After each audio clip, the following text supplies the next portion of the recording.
안녕하세요. 저는 광진구 자양동에 있는 오늘의 교회를 섬기는 목사 백상욱입니다. 하나님께서는 세상을 어떻게 하나님의 뜻이 성취되도록 경영하실까요? 하나님의 뜻을 이루기 위하여 하나님이 사용하는 사람은 선한 사람, 믿음의 사람, 의로운 사람만은 아닌 것 같습니다.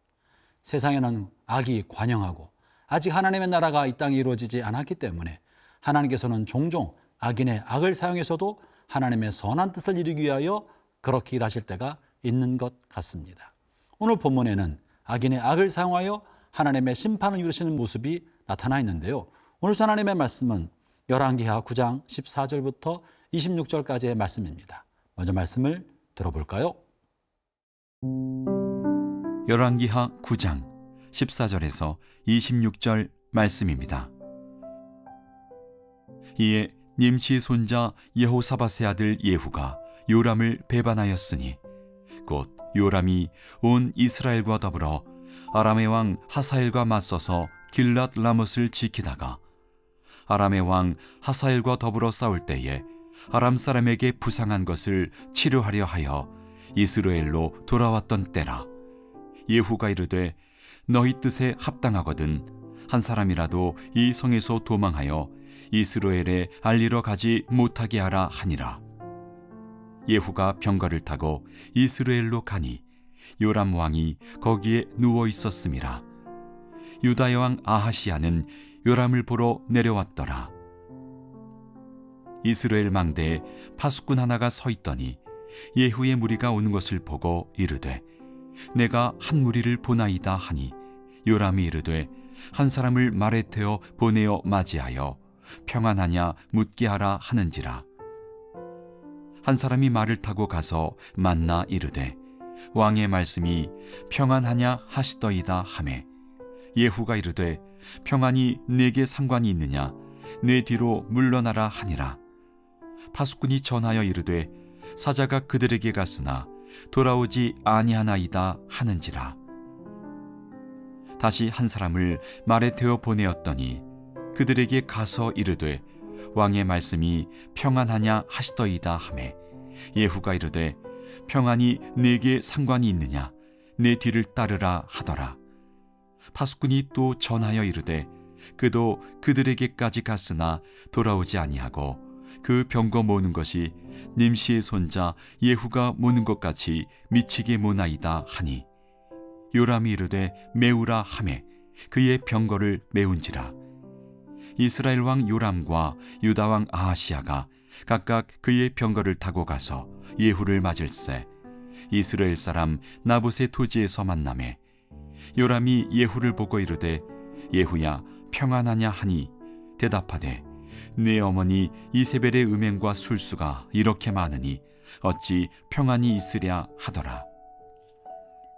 요람이 곧 손을 돌이켜 도망하며 아하시야에게 이르되 아하시야여 반역이로다 하니 예후가 힘을 다하여 활을 당겨 요람의 두 팔 사이를 쏘니 화살이 그의 염통을 꿰뚫고 나오매 그가 병거 가운데 엎드러진지라.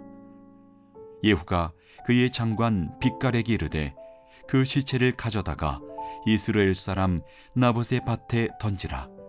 내가 기억하려니와 이전에 너와 내가 함께 타거 그의 아버지 아합을 쫓았을 때에 여호와께서 이같이 그의 일을 예언하셨느니라. 여호와께서 말씀하시기를 내가 어제 나봇의 피와 그의 아들들의 피를 분명히 보았노라.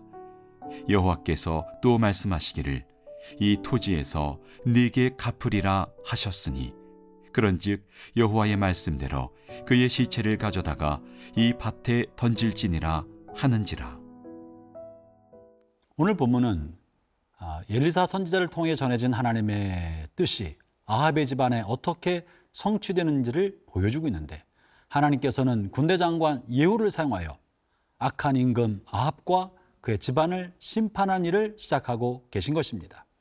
여기서 우리가 주의 깊게 생각해야 할 것은 하나님께서 예후를 선택하신 것은 예후가 의롭거나 하나님을 경외하거나 선한 사람이기 때문에 그를 선택한 것이 아니라는 사실입니다.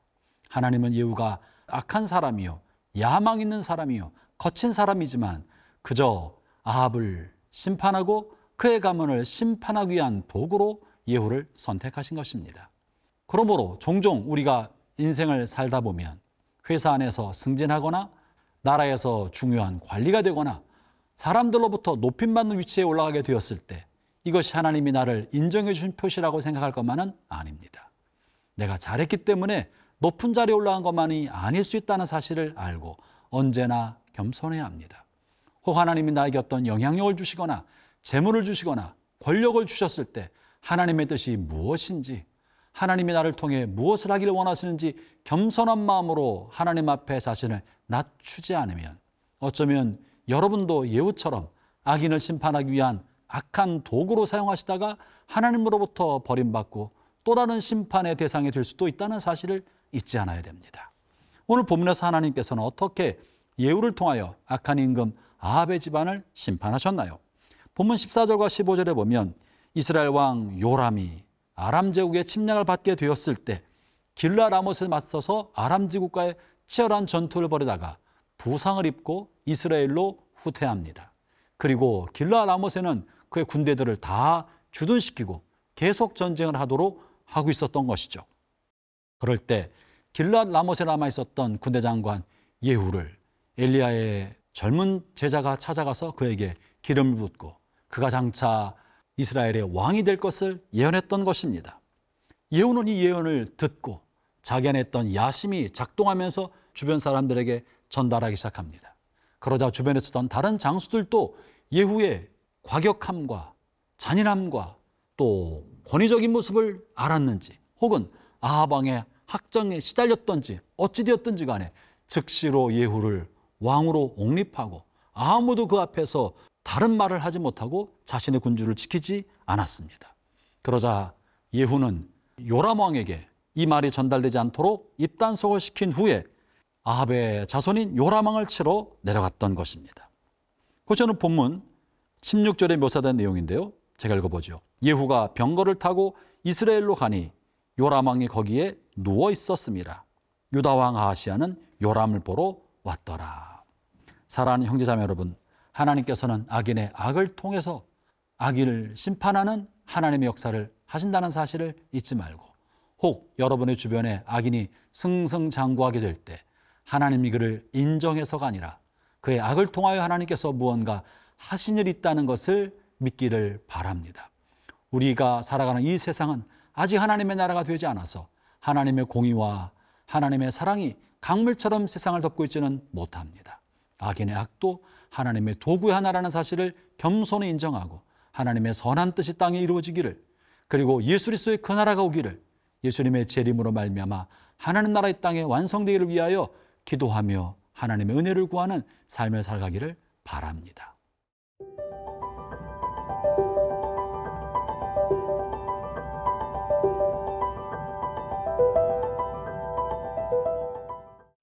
아합의 집안을 심판하시는 하나님의 섭리는 심판자 예후가 아합 왕의 가문 요람 왕을 만날 때 그 자리가 나봇의 토지라고 말합니다. 나봇의 토지가 어떤 의미를 가지고 있을까요? 아람 왕과의 전쟁 중에 부상을 입은 요람 왕은 이스라엘 궁에 와서 쉬면서 치료를 받고 있었습니다. 그때 궁으로 달려오는 군사를 보게 되었고 그것이 전쟁터에서 오는 기별이라고 여겼던 것이죠. 누군지 확인하려고 거듭거듭 사람을 보냈으나 확인할 길이 없었습니다. 자세히 보니 그 병거를 모는 모습이 예후처럼 거칠고 과격하게 모는 모습을 알게 되어서 요람 왕은 아무런 의심 없이 기꺼이 즐거이 이 예후를 맞으러 궁 밖으로 나가게 된 것입니다. 그리고 두 사람이 맞닥뜨린 것이 바로 나봇의 포도원이었던 것입니다. 나봇의 포도원은 어떤 곳입니까? 아합 왕이 이세벨과 함께 나봇으로부터 탈취한 포도원입니다. 그가 나봇의 포도원을 탐내었을 때 아합 왕과 이세벨은 나봇이 아무 잘못이 없음에도 불구하고 그가 하나님을 저주했다고 누명을 씌워서 사람들로 그를 죽이게 만들고 그의 재산과 그의 토지를 탈취했던 것입니다. 나봇의 무지한 피를 흘린 것에 대하여 하나님께서 분노하셨고 이것에 대해서 반드시 심판하시겠다고 약속하셨던 것이죠. 본문에서 이 아합의 아들인 요람이 나봇의 포도원에서 심판의 칼을 들고 온 예후를 만났다는 것은 이 모든 것이 하나님의 섭리 가운데 진행되고 있다는 사실을 보여주는 것입니다. 아울러 본문은 매우 중요한 이야기를 하나 하고 있는데요. 그 땅을 나봇의 토지, 나봇의 포도원이라고 성경은 기록하고 부르고 있다는 사실입니다. 사실 그 땅은 이미 오래전에 나봇에게 빼앗아서 아합이 자기의 땅으로 만들고 아합 가문의 땅으로 만들고 왕의 토지로 만든 곳이었습니다. 그럼에도 불구하고 성경은 그 땅을 아합의 토지라고 말하지 않고 나봇의 토지, 나봇의 포도원이라고 부르고 있다는 사실입니다. 이것은 하나님께서 권력을 이용해서 땅을 차지한 그것을 아합의 땅으로 만들었던 것에 대하여 하나님이 인정하고 있지 않다는 것을 말해주는데요. 21절입니다. 요람이 이르되 메우라 하매 그가 병거를 메운지라 이스라엘 왕 요람과 유다 왕 아하시아가 각각 그의 병거를 타고 가서 예후를 맞을세 이스라엘 사람 나봇의 토지에서 만나매. 25절에도 이렇게 기록합니다. 예후가 그의 장관 빗가락에 이르되 그 시체를 가져다가 이스라엘 사람 나봇의 밭에 던지라. 네가 기억하려니와 이전에 너와 내가 함께 타고 그의 아버지 아합을 쫓았을 때 여호와께서 이같이 그의 일을 예언하셨느니라. 성경은 아합의 토지라고 그것을 인정하지 않고 여전히 변함없이 그 땅은 나봇의 밭이다, 나봇의 토지라고 말하고 있다는 사실입니다. 이것은 마치 그 옛날 다윗이 자신의 신복 우리아의 아내 바세바를 취하여 자기 아내를 삼고 그를 통하여 솔로몬을 낳고 그를 통해 다윗의 자손이 계속 계승되었지만 성경은 여전히 바세바를 다윗의 아내라고 묘사하지 않고 우리아의 아내 바세바라고 성경은 기록하고 있다는 것입니다. 심지어 마태복음 1장에 예수님의 족보를 기록할 때도 바세바를 명칭할 때는 우리아의 아내 바세바에게서라고 말하고 있다는 사실입니다. 사랑하는 형제자매 여러분, 흔히 사람들은 자신의 권력을 이용하여 자신의 허물과 잘못을 감추어 두고 그것을 기록으로 남겨서 자신의 죄를 없는 것처럼 만들려는 경향을 가지고 있습니다. 그러나 하나님은 권력자의 이와 같은 야망과 욕심, 권력 위에 탈취한 행위들에 관하여 결코 용인하지 않으시고 그것을 기록에 남겨서 오고 오는 세대에 교훈이 되게 하고 반면교사가 되게 한다는 사실입니다. 사랑하는 형제자매 여러분, 하나님 앞에서 죄는 감춰질 수 없습니다. 특히 자신의 힘과 영향력을 이용해서 숨기려 할수록 하나님은 그것을 더욱더 드러내시고 심판하고 계신다는 사실을 잊지 말기를 바랍니다. 그러므로 우리가 사는 동안에 힘을 함부로 쓰면 안 됩니다. 가지고 있는 영향력을 자신을 위하여 함부로 쓰면 안 됩니다. 특히 권력자들이 힘을 함부로 쓸 때 하나님의 준엄한 심판이 있다는 사실을 결코 잊어서는 안 될 것입니다.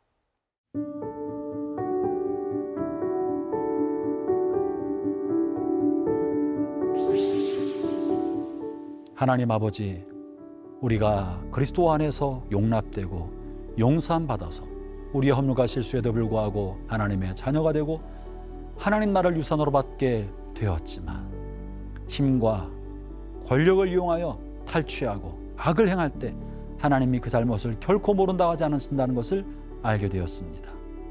이 땅에 사는 동안에 언제나 겸손하고 하나님을 두려워하면서 우리 남은 생애를 살게 하여 주옵소서. 예수님 이름으로 기도합니다. 아멘.